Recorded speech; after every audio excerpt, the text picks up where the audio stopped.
I'm Simon Wilson at the New Zealand Herald, and I'm joined today by Steven Pinker, Professor of Psychology at Harvard University. Steven is a cognitive psychologist, a psycholinguist, a public intellectual, a self-professed liberal Democrat, an outspoken advocate for free speech, and a man who has said he likes to, I'm quoting, line up intellectual orthodoxies and mow them down. His new book is When Everyone Knows That Everyone Knows, Common Knowledge and the Science of Harmony, Hypocrisy and Outrage. Steven will be delivering a public lecture based in part on this book in Auckland on February 2nd. Steven, it is a privilege to talk to you. Welcome. Thank you. Let's jump into it. I'm going to read a quote to you. "We are the storm, and our enemies cannot comprehend our strength, our determination, our resolve, our passion. You have nothing, you are nothing. You are wickedness, you are jealousy, you are envy, you are hatred. You are nothing, you have no idea the dragon you have awakened." I don't know if you know that quote, but that is No. Stephen Miller, Homeland Security Advisor to President Donald Trump, at the Turning Point USA Memorial for Charlie Kirk in Arizona in September this year. Wow, America. What's going on? Well, these are not new sentiments. They're behind tribalism. They're behind mafias. They're behind ancient monarchies. They're behind warring tribes in the Old Testament. It's a culture of honor. That is, that you cultivate a reputation for belligerence, including a willingness to lash out at any affront or insult.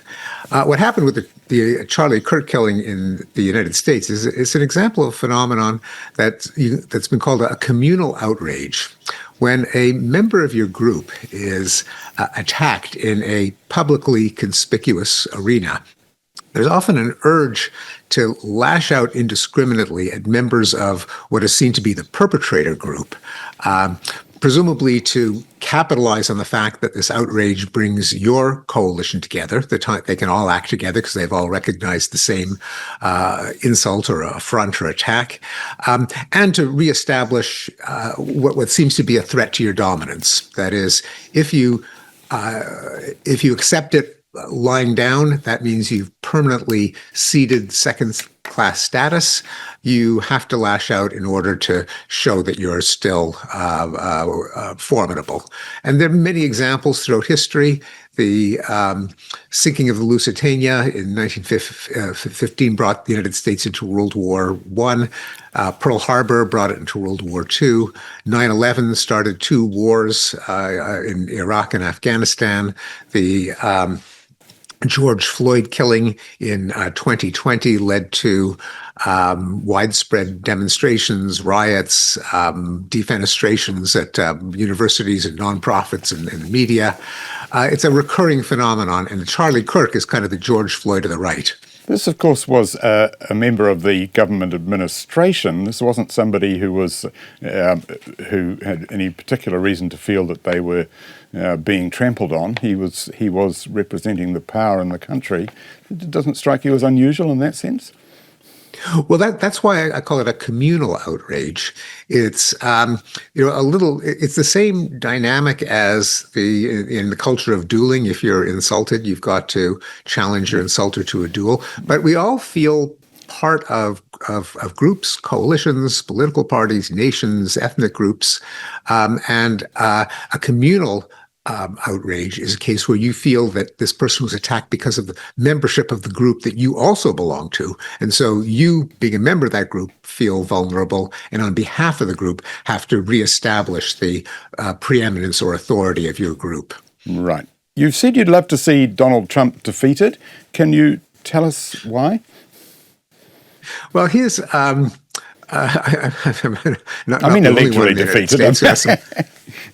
Yes. Well, he is the antithesis of all of the Enlightenment values that I championed in Enlightenment Now: reason, science, humanism, progress. He looks backward, beginning with the slogan of his movement, "Make America Great Again." He has promoted kooks and crackpots, put them in charge of our famous health research system, the National Institutes of Health. He has, as opposed to an ethic of valuing all humans, he is avowedly nationalistic, jingoistic. He rejects Enlightenment institutions such as the rule of law, free trade, international cooperation, all of the things that I argue, in fact, I think I have shown, have made the world measurably a better place. Right. I mentioned Charlie Kirk before. It strikes me that Kirk sat at the intersection of two of the big phenomena in American life, one being Trump, and the other being the free speech movement. You have been outspoken on both. There must be a question for you of the relativity between the two, which is more important, and how you devote your time. Could you tell us about that? Well, free speech, in a sense, comes first because to articulate my comments on populism, on Trump, on Enlightenment, on authoritarianism, on war and peace, on human nature, on anything, you got to be able to speak in the first place. So there's a sense in which free speech really is fundamental. You can't talk about anything unless you can express opinions. And to pick another theme that I've written about in my book, Rationality, the book before this one, how is it that our species, despite being saddled with all of these cognitive flaws that have become famous thanks to the work of Daniel Kahneman in his the Nobel Prize-winning Psychologist in his book Thinking Fast and Slow. So we know that people are subject to all kinds of biases. We tend to seek out evidence that confirms our beliefs as opposed to, and we blow off evidence that falsifies them. We reason from anecdotes and stereotypes. It's, every psychology student can rattle off all the biases. Yeah. Nonetheless, somehow we invented vaccines, we got to the moon, we invented smartphones, we discovered DNA. How did we do it? And the reason we did it is we belong to institutions where people can advance their ideas, most of them flawed to begin with, just because we're not angels, we're not infallible, but then other people can point out what's wrong with them. And if you eliminate the ideas that turn out to be wrong and you try not to repeat your mistakes and hang on to the ones that seem so far to be okay, then you can make progress, that the collective can be more rational than any of the flawed individuals that make it up. Now, if you disable that process, if you say there's just some things you can't say, then we get locked into error because among the things that you can't say might be things that are correct. Right. You've in Enlightenment now, and generally, you've argued that the world is becoming a better place in so many ways. It's also, I'm sure you'll agree, a dangerous place in many ways. And there are particular threats now to global stability, to public health, to a whole range of issues. Do you have a sense of there being an outstanding threat to global peace, to global security now? Is there a sense in your mind that we face a particular problem? There is. And in the years since I wrote The Better Angels of Our Nature and Enlightenment Now, we've had the extraordinary invasion of Ukraine by Russia, breaking a pattern that had held since the end of World War II, that with rare exceptions, the countries don't try to conquer land from other countries if they themselves are not threatened. There's been a norm enforced by the United Nations, at least the Security Council, that war is no longer legitimate except in self-defense or with the approval of the Security Council. It's been flouted, not least by the United States, but never in the form of just naked conquest. And so this has broken a precedent. There's reason to worry that the norm having been broken will no longer be a norm, that China might be emboldened to invade Taiwan. There are reasons why it may not, but still, it is nerve-wracking to see the return of interstate war. Now, I must add that there have been plenty of civil wars since World War II, and there have been some interstate wars, including some nasty ones like Iran versus Iraq in the 80s. But by and large, the traditional wars between two uniformed armies of nation states have gone down, and there have been guerrilla forces and militias and insurgencies against countries. They tend to be less damaging than wars between nation states. But here we have an old-fashioned war between two countries, one trying to invade another. Right. You've mentioned Russia, obviously, as the aggressor. You suggested China might be an aggressor. Do you think it's possible that America might be an aggressor too in the same way? Well, the United States, the invasion of Iraq was flouted the norm that you don't go to war except in self-defense. I mean, there's the bogus self-defense that Iraq was developing weapons of mass destruction. But you really got to have strong evidence for that kind of threat before you can actually launch a war. The difference is that the United States did not try to absorb Iraq as the 51st state or even a part of Iraq. It had these cockamamie ideas of spreading democracy in the Islamic world, and but in that regard, it's different. But yes, the United States certainly did flout that norm itself. Thank you. Let's talk a little bit about Common Knowledge, the new book. I know, and I know that you know, and you know that I know. Tell us what you're on about here. Yes, right. So that's the theme of the book, the difference between common knowledge, where everyone knows that everyone knows something, and private knowledge, where just everyone knows it. I begin the book with the story of the Emperor's New Clothes, which is probably the easiest way to illustrate the distinction. Because when the little boy said the emperor was naked, he wasn't telling anyone anything they didn't already know. They could see the emperor was naked. But everything changed when he blurted it out. He did change their knowledge, because when he blurted it out within earshot of everyone else, now everyone knew that everyone else knew that the emperor was naked. It wasn't just them. They didn't have to doubt their own sanity. And that changed their relationship to the emperor from obsequious deference to ridicule and scorn. And so the lessons of that story are, I'll just say it in a nutshell. Yeah. Common knowledge is very different. That is, everyone knowing that everyone knows is very different from private knowledge. That it can change a social relationship, in this case, hierarchy versus flipping a hierarchy. And a third one is you don't actually have to go through all the mental gymnastics of I know that she knows that I know that she knows, which kind of gives you a headache. But if something is public, if it's conspicuous, if it's out there, if it's blurted, that can generate common knowledge in a stroke. What's the significance of this? Why did you write this book now? Well, I didn't have to write it now. I could have written it at any time, because it's really about fundamental understanding of what makes us coordinate, what makes us cooperate, what makes us social. Why do we care so much about whether something is public or private? Why do we use so much innuendo and euphemism? Why are there bubbles and crashes and bank runs? Why are there revolutions? All of these topics that are ever present. So it isn't a book about 2025, I should say. It's really a book about what makes us tick. Now, going back to the top of the conversation, one thing that it does explain is the case of these communal outrages, like the outrage in response to the Charlie Kirk killing. The crucial thing was that the Charlie Kirk killing was common knowledge. The whole world knew that he had been assassinated and knew that everyone else knew. And so the response, such as Stephen Miller's response, also had to be common knowledge. Namely, you punch back in an arena where the whole world is watching that, so that the whole world doesn't accept the second-class status of the victim group. But the crucial thing is the public arena, where not only is everyone aware, but everyone is aware that everyone is aware, because that's what determines power. Speaking of power, how does this relate to Donald Trump? Is there a common understanding of Donald Trump that is not yet common knowledge? No, there are certain beliefs that are not universally accepted. It's not exactly the same thing. That is, obviously, right. a lot of American voters thought he'd be good for the country, and a lot of American voters thought he wouldn't.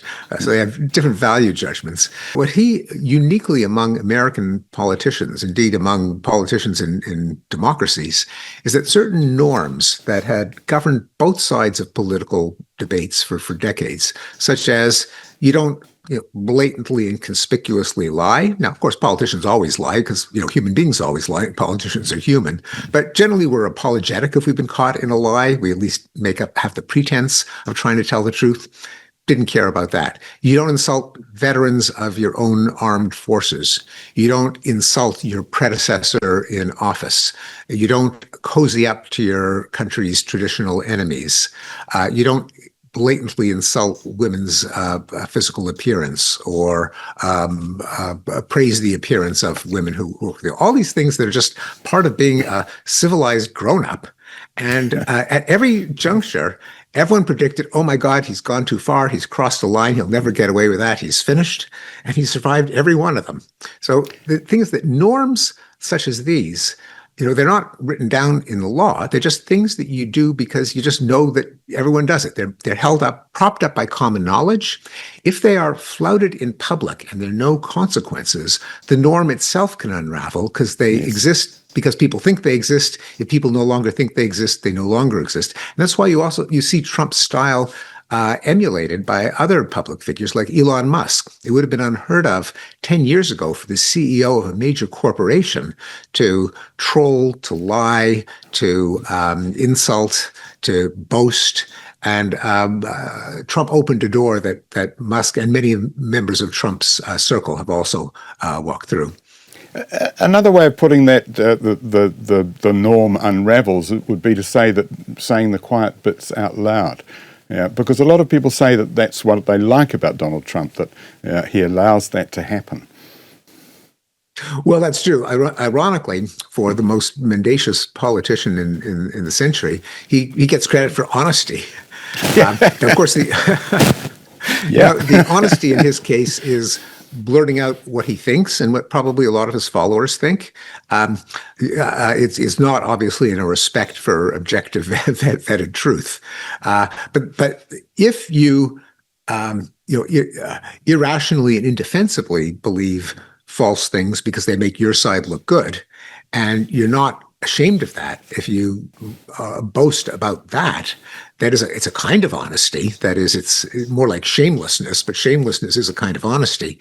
Generally, when we grow up, when we're members of a civilized society, we learn there are some things that you think that you don't say. And he has blasted that norm to smithereens. We get so much of our information now from social media. What do algorithms do to common knowledge? Well, algorithms, for one thing, they give us what we're interested in. So I don't think we can totally blame the algorithms because they are picking up on what people like to read. The way it relates to common knowledge is that even though compared to traditional media, the BBC, Radio New Zealand, the three networks in the United States, Time magazine, the kinds of things where when you read them or see them, you have reason to think that everyone else is reading or seeing them. It can feel that way with social media, even though it's not technically true. The algorithm delivers a feed to you. But the thing is that with the virality generators of social media, if you like something, if you repost it, for all you know, it could go viral and everyone really could be seeing it. Likewise, you could be seeing something that everyone is seeing, especially when it's echoed in the column of trending. And when the mainstream media often report on viral tweets, sometimes posting screenshots, even though it's technically not true that social media are common knowledge because of these algorithms, it feels like it, and sometimes it actually can become common knowledge. Right. And that's where you get social media shaming mobs, where people kind of gang up on some sinner by the same dynamic that we talked about in the case of Charlie Kirk. If you sense that there is a public insult or affront to your side, your coalition, your tribe, there's an urge to punish it or denounce it also in a public arena, to prop up the norm that you feel has been threatened. Thank you. I want to ask you about climate change. You've characterized the debate among people trying to do something about climate change as Bill versus Greta. And, quote, I'm very much in Bill's camp. Could you explain that? That's right. So you can think of climate change caused by greenhouse gas emissions as a form of sin, a form of evil, a form of aggression by oil companies and billionaires, and that they have to be shamed, demonized, opposed, controlled. I think a more plausible way of thinking about climate change is that energy is good. People crave energy. They always do. It just so happens that the most convenient form of energy that we've had for the last couple of 100 years is the energy that's been stored in fossil fuels. We now realize that burning them is going to have long-term harmful effects. But to get people to give up energy, it means to become more impoverished, to just not do stuff that people really want to do. And it's an impossible battle. People aren't going to voluntarily become poor. Countries aren't going to voluntarily stay poor, like Indonesia and India and China and Bangladesh. I think asking them to forego what we in the Anglo-West and European West enjoyed, namely a rise from poverty because we got lots and lots of convenient energy from burning fossil fuels, is just not going to happen. What do we do then? I think it's really going to have to be in a technological innovation that changes the picture. Namely, if we develop abundant sources of clean energy that are cheaper than dirty energy, people just acting in their own interests will do what's also good for the planet. They won't have to make individual sacrifices, which no one's going to make unless the entire world makes them all at the same time, and the entire world's not going to do that. There's no global totalitarian police force that's going to force everyone to forego fossil fuels. So the Greta argument would be that we have already done the first part of your equation. Solar power is already the cheapest form of energy on the planet, but the fossil fuel industry has dug in, has persuaded many governments, including ours and yours, that it is important to keep exploring, to keep digging, to keep using fossil fuels, and that in relation to the argument that everyone has to do it all at the same time or it won't work, we all just have to start doing it. We have to stop using fossil fuels. We have to, and therefore convert to those other sources. But if we keep using fossil fuels while we also put up some windmills, it's never going to happen. Well, the thing is that solar can't produce what fossil fuels so far have produced. They're in some parts of the world that get lots of sun. There's more energy than you know what to do with, especially during the day. But what do you do at night? What do you do when it's cloudy? What do you do in the parts of the world that aren't as sunny? How do you make it portable so that the trucks, the trains, the ships all over the world, at present, there's no way that solar can do that.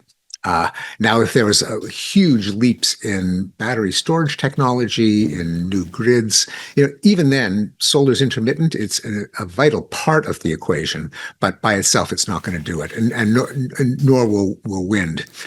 So likewise, there are whole industries. We need fertilizer. We need steel. We need cement. Right now, solar can't give us the quantities that we need, and so we're going to need technological innovation in all of these areas, battery, but also I think a new generation of nuclear, because that is the safest and most abundant carbon-free source of energy, and new industrial processes. So what do you say to Greta Thunberg, who will say, it's all very well talking about we will need this and this and this, and we haven't been able to work out what to do without them yet. The ecosystem of the world is collapsing, and we are going to be in a very different world within her lifetime, and unless that is confronted much more radically than it is now, that world will be in serious trouble. And how much is the government of China listening to Greta, and the government of Indonesia, and the government of India, and the government of Bangladesh? The answer is not at all, because they're not going to keep their countries in poverty, let alone all the countries in Africa, the other countries in East Asia that want to climb out of poverty. So it's telling people stay poor is just not going to work. Now, doing nothing about climate is also not going to work. So I certainly agree that there is some urgency there. The projections that all life is going to go extinct by 2050 are nonsense. Well, things can be bad. No, I'm not arguing with there yet. No, I'm arguing with Greta that those dire predictions are over exaggerated. It is still the case that very bad things are going to happen unless climate change is mitigated. So there's an urgency in mitigating it, but voluntary sacrifices are just are not a solution because people aren't going to do it. I think we could probably argue about this or discuss this for a very long time, and I want to move on from climate change, but just before we do, there's one more thing that you've said. I read you said somewhere, friends on the right say, why should we trust climate science when opposing views are cancelled? It's a good point, was your response. It strikes me that those friends are effectively positioning themselves as Galileo against the church, which is the climate science, the orthodox climate science, where I would have thought it's the other way around. The fossil fuel industry is the church, the climate scientists are Galileo. What's your comment on that? Well, I think I think climate science has, in my view, establishes its credibility. I think that the major conclusions from climate science are right. They're well argued. They're supported by evidence. But the problem is that if they're not going, they don't have to convince me. I am a liberal. I'm at a university. I'm a scientist. They got to convince the rest of the country, and they're not going to do that if they brand themselves as being on the political left. That's the problem. It's a problem of not that they're suppressing the truth. The problem is they're not earning people's trust. And they can't earn people's trust if they conspicuously brand themselves as aligned with a political tribe that only a minority of the country belongs to. So you've described yourself as a liberal Democrat. I said that at the head of this. Could you explain what you mean by that? Well, of course, in the United States, Democrat has two meanings. It's a political party, but it's also first and foremost, it's small d Democrat. I do believe that liberal democracy is the best way of running our affairs. It so happens that I almost always vote for the Democratic candidate in American elections, capital D, as well. But my first allegiance is to the principles of democracy. I happen to think the Democratic Party, most of the time, in Massachusetts, we've got a pretty liberal Republican Party. And so in one election, I voted for the Republicans just because I thought it was a better candidate. But no, my main allegiance, I think that the Enlightenment values of using science and reason in order to enhance human flourishing, the flourishing of all sentient beings, is what ought to guide our moral and ultimately political efforts. And I think a number of the institutions of modern democracy, the rule of law, checks and balances, separation of powers, separation of church and state, belonging to international organizations, promoting free trade, promoting regulated markets. All of these things are the path to human well-being. So that would be my allegiance. And that change comes slowly and not so surely, but change comes incrementally, what Bill Gates has called the conservative centre. You're aligned with that? Would you say that's fair?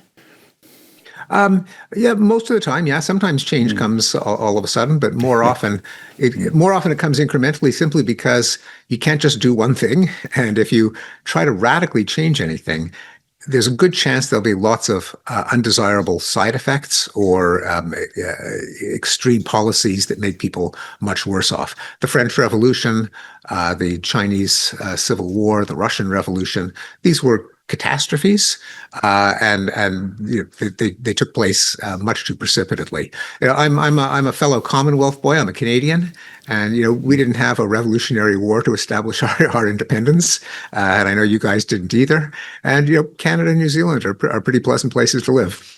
So New Zealand didn't have a revolutionary war. You're absolutely right. We have a treaty, but we did have a war that followed. We had a series of wars that followed, which were colonial wars that established the superiority of the colonial forces. Similar things did happen, of course, in parts of Canada. Yes. You're talking about the Enlightenment values and what you've been talking about today stemming from those values.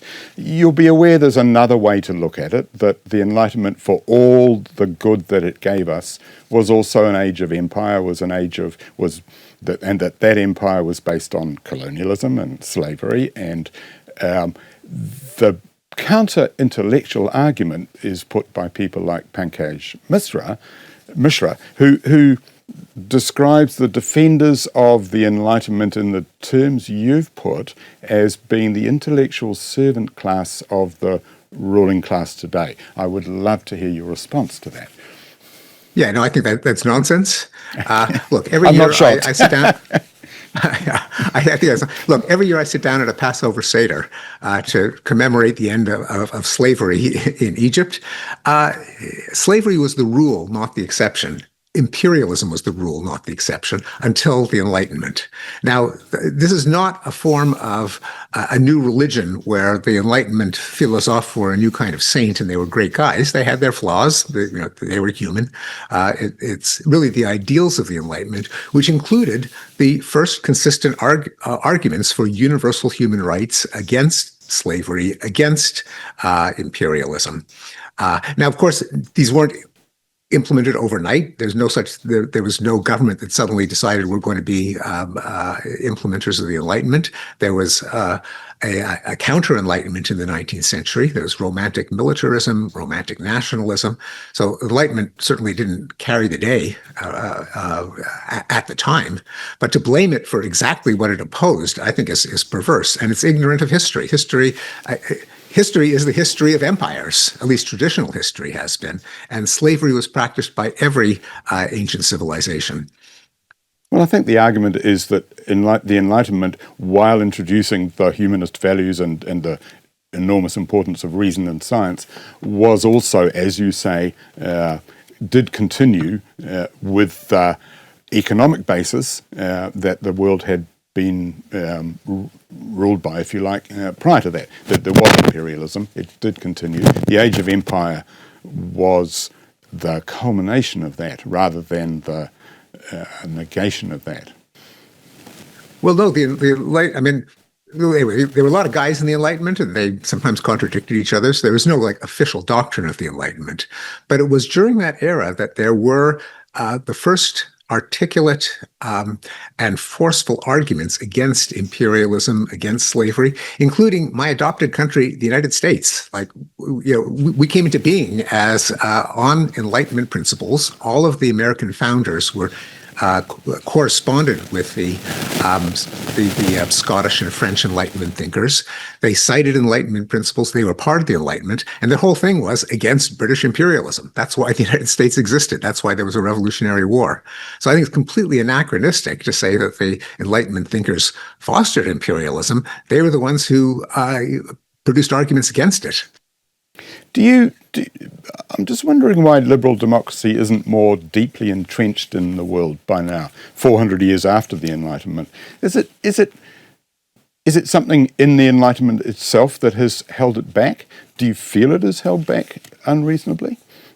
Oh, I think it is held back, and just to to agree on the facts, there are organizations that rate countries in terms of their commitment to liberal democracy. Their liberal democracy scores, and what it shows is the world actually has pretty much increased in liberal democracy, not consistently. There are some ups and downs, reaching a high point of around 2012, and we have backslid a bit. We, meaning the world, not least the United States, have backslid some since then. We're still higher than the world, that is, than at any point since the late 90s.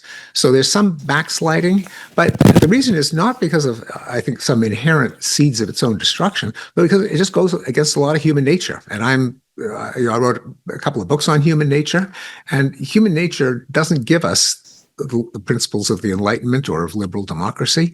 What is intuitively natural to us is rallying behind a strong leader to support the coherence of the tribe.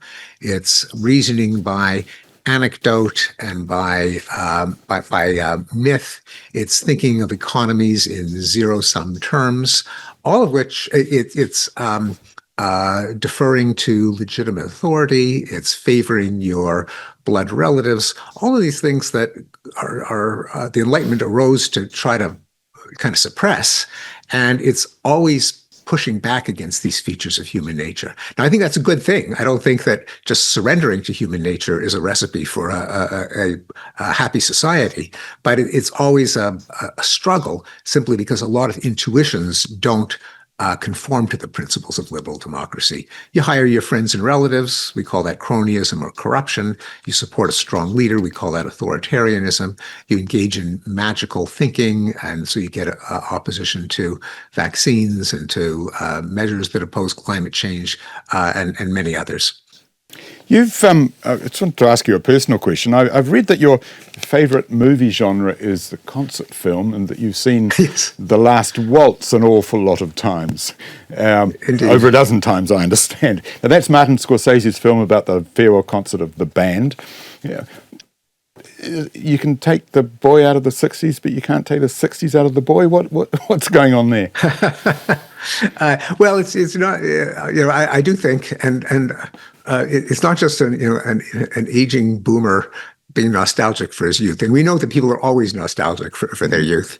But my students, my 18 to 22-year-olds tell me, our music sucks compared to what you guys had. Well, they're the right. 60s and the 80s. They come to me and they say, "Oh, have you heard this? I just discovered this fantastic new album, Bookends by Simon and Garfunkel. Have you ever heard it?" "Yeah, I heard it when I was 15 years old." Yeah. And it really is a good album.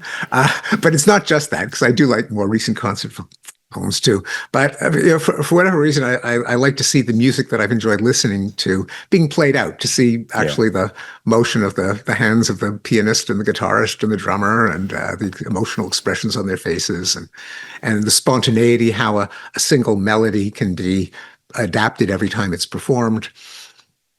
Having said that, of course, you're not a fan of the Age of Aquarius. You've said defiance of the norms of bourgeois propriety led to a generation of homicides. Well, yeah, so this makes me somewhat of a traitor to my generation in that if you look at homicide statistics, that is, you don't just rely on your memory, on nostalgia, on anecdotes, but you actually count. There was an explosion of homicide in every Western country in the 60s, more so in the United States than other countries, in part because we have a lot of guns, not the only reason. Why was it? Well, partly it's because the baby boom generation entered its crime-prone years during the 60s, the crime-prone years being between the ages of about 15 and 30. But that can't explain all of it. That would account for why the homicide rate would go up by, say, 15%, whereas in fact it went up by a factor of 7 or 8. It may be that the generation kind of overwhelmed the criminal justice system, just there were so many of us so quickly. But also I think there were some norm changes. And one of the reasons that homicides went down in the first place from their medieval highs, which were even way higher than the 60s, was, at least according to one theory that I discuss in The Better Angels of Our Nature, the theory of the civilizing process, is that there were norms away from the culture of honor that we talked about at the beginning of our conversation, the sort of Stephen Miller, we're the biggest, baddest, meanest, toughest, to a culture of dignity, that you don't boast and flaunt and lash out, but you achieve manhood by being able to control your emotions, by being a part of institutions, by engaging in trade and exchange instead of conquest. That this grand sweeping cultural change from the Middle Ages to modernity kind of went in the other direction in the 60s. It was spontaneity. It was do your own thing. It was, if it feels good, do it. It was institutions and norms are oppressive. Let's try to shake them off. Now, was it a coincidence that was also the time at which violent crime went up? I don't think so. It's hard to prove, but I don't think that they're unconnected. We're also talking about a time when the peace movement became enormous, particularly in America, in relation to the Vietnam War especially. Do you see the peace movement also as being an expression of Enlightenment values? I think it was, problem was that it was somewhat naive, but generally trying to work toward peace rather than toward victory is certainly an Enlightenment value. And that was one of that and the civil rights movements were obviously positive things that came out of the 1960s. Yeah, I'm just thinking that someone like Richard Nixon, who you might well have said conformed to what you just described as your definition of the propriety of society, at least on the surface. Well, until Watergate, yes. Until until we learned, but yeah. Yeah, so right. It turned So out the hypocrisy was big in there, right? Exactly. He was one of our lawless presidents. But it is significant. I'm glad you brought him up because, so he won in 1968, when everyone thought that the big issue was the war in Vietnam. And he was on the wrong side there. He wanted to continue it, even though it wasn't even his political party that had prosecuted the war. It was the Democrats under Johnson. He was a Republican, but he was saying, let's keep it going. And his slogan was peace with honor. Again, the honor culture. But what actually gave him the victory was his major slogan, which was law and order. It was some of the, not just the protests, which often became violent, but the fact that legitimately rates of violent crime went through the roof in the 60s. Rates of homicide, rates of robbery, rates of rape. People weren't responding to nothing when they thought that society was becoming anarchic. He capitalized that and he won. So the peace movement had a huge setback because the Democrats didn't sufficiently embrace the idea that violent crime is a bad thing. And that's a mistake that the Democratic Party, despite my often supporting them, I think continually make. They downplay legitimate concerns with rising violent crime. People don't like violent crime. I mean, that should be obvious. I thought you were going to say they're legitimate concerns of ordinary people in relation to their own lives. So I want to go back to the question of free speech and academic freedom. Different things, but often conflated. You've been outspoken on both. Does the conflation worry you, or do you think they essentially are the same thing?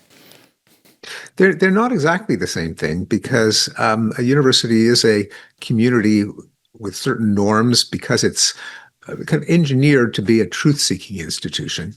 And that means there have to be standards where you differentiate between on the basis of plausibility, evidence, excellence, rigor. So you're constantly making invidious judgments in universities, as of course you do in the media, in respect to the media. Indeed. Your right to publish on linguistics, say, which is your core field, is different from my right to publish on linguistics, isn't it? Yes. Although I can say whatever I like about it, but... that's exactly right. Likewise, not just anyone on a soapbox is going to come in and be given a platform in New Zealand major media for the same reason. You've got to make distinctions based on quality. Now, of course, the problem is sometimes people can disguise their political biases by saying people who disagree with me are lower quality. What they're saying isn't good enough to be on the front page or on at Harvard University, and so that's always going to be a problem. There's never going to be a clear algorithm for promoting excellence separate from bias, but it should be an aspiration. I mean, that's what we should try for. So free speech is you don't put someone in jail based on what they say. Academic freedom is as long as it meets certain standards of quality, you don't punish or censor. Okay, thank you. Charlie Kirk, why does Donald Trump think Charlie Kirk was such a great American? Because he was on his side. I mean, Trump's highly no, and I don't mean that as a joke. I mean that is just literally true. That anything that is he's just completely tribal and authoritarian. Anything that insults the leader is intolerable and has to be punished and suppressed. Anything that supports him, he's going to promote, including the crazy conspiracy theories, including the fascists. And I use that term not as a term of abuse, but literal fascists, including. It doesn't matter if they're on his side; he will promote them. Is there a correlation between intelligence and being right? I think there's a loose correlation, on average, but with many, many exceptions in both directions. And what about education and being right? Again, probably, yeah. Again, there is a correlation, but it's like most correlations in social science, it's one that allows for an awful lot of exceptions. It's true on average. I'm kind of wondering why there isn't a closer correlation. I know people who are intelligent or are well educated like to believe that because of that, they must be right. I think there are a couple of reasons. One of them is that, it's really, really hard to get at the truth. It doesn't broadcast itself. What we thought was right can turn out to be wrong just because we're not clairvoyant, we're not angels. We've got to work really, really hard in science, in academia, in journalism, in courts of law, and we're fallible. We're just going to make everyone's going to make lots of mistakes. So that's one reason. Another is that education isn't, I think, optimal in any country in the West. I think, particularly in the United States, it's politicized. It's in some ways archaic. It's faddish. It doesn't, I think, give enough priority to principles of rationality, like logic, like probability, like correlation and causation, like rational choice, mental tools that I think are fundamental to everything, and they aren't prioritized. So there's partly the fault of the education system, partly just because truth is so difficult to get at. Do you see education in some ways as actually reinforcing bias? If it's done badly, it can, sure.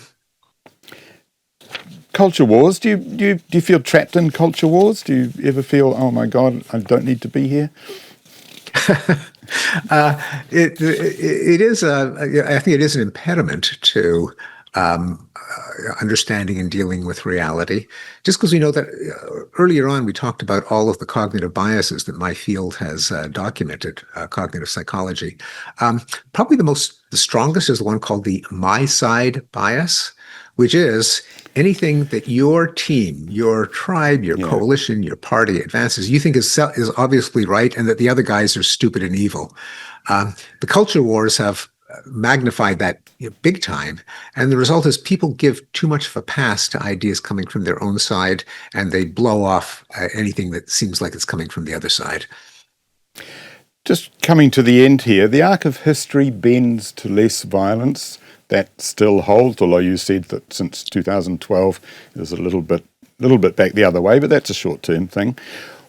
What would it take for this not to hold? What would it take for global society to start moving properly back in the other way? What would happen? Well, as we talked about, it has been happening in some ways. It's been happening in the recession of democracy, which has drooped a bit. War deaths are back to where they were in the late 90s. So we've shaved off some progress there because of the wars in Ukraine and Gaza and East Africa. There's I don't want to allude to an arc of history as some sort of mystical process that just makes things better and better. I mean, it's just a statistical approximation, to be a little less poetic about it.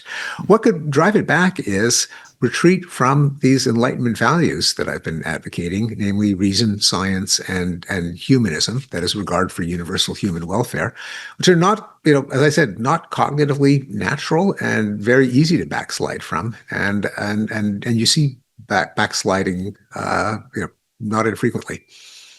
So I'm going to assume you are optimistic, but there's a challenge in what you said, isn't there? There's a challenge to us. We can't take this for granted. We actually have work to do. Do you feel that? Oh, yes, that would be an understatement.